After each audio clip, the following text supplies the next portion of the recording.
Well, good morning. Thank you for the opportunity to have me today here.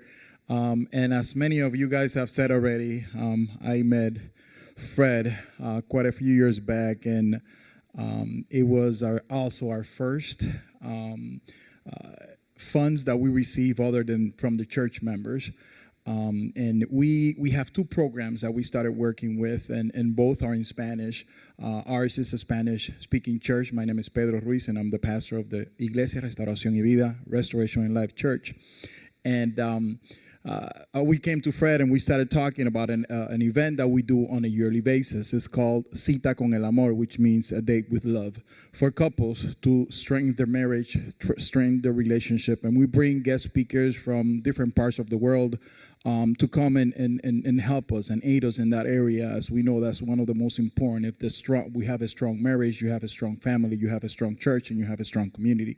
So we wanted to make sure to strengthen that area. And with the help of the Christian Giving Fund, we were able to help 75 couples to go to those events to strengthen their marriage in every area. So as we know, we have a lot of kids that the parents are not at home, that, for some reason they got divorced in different circumstances that, do not allow them to have the mom and the dad at home. And when we have this event, it strengthens that relationship to make sure that they develop and they, continue to have that strength within their family. So that's one of the things and that was the first time we ever received any type of funds for that program.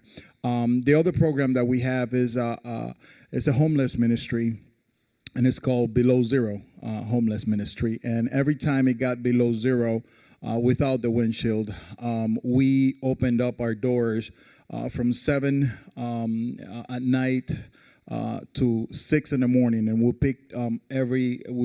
make drops or pickup at the library downtown and 3 other pickup places to pick up different homeless people, to bring them to a place where they can be warm. Even police officers came to drop people off at our place because we were doing that with other churches, especially those years that was like 50 below.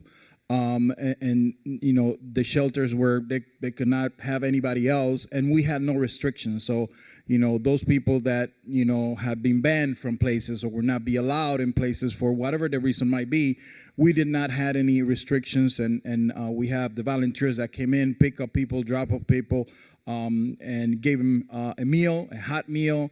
Of course, there was a spoken word that was given to them, a few songs that was sang, and a lot of hugs and before COVID, a lot of hugs and a lot of love towards them. And they always said, we have been to different shelters, but we have never felt something like this, like we feel here, because they were not just there just to spend the night, but we made them feel, like family, like they were cared for. Some of them came the next morning to the church, to the Sunday service, even though it was in Spanish, and we had people translating to them so they could listen to the word. So, because of that, we were able to do that, and we will continue to do it. Now we are blessed to have just purchased our own building for the church.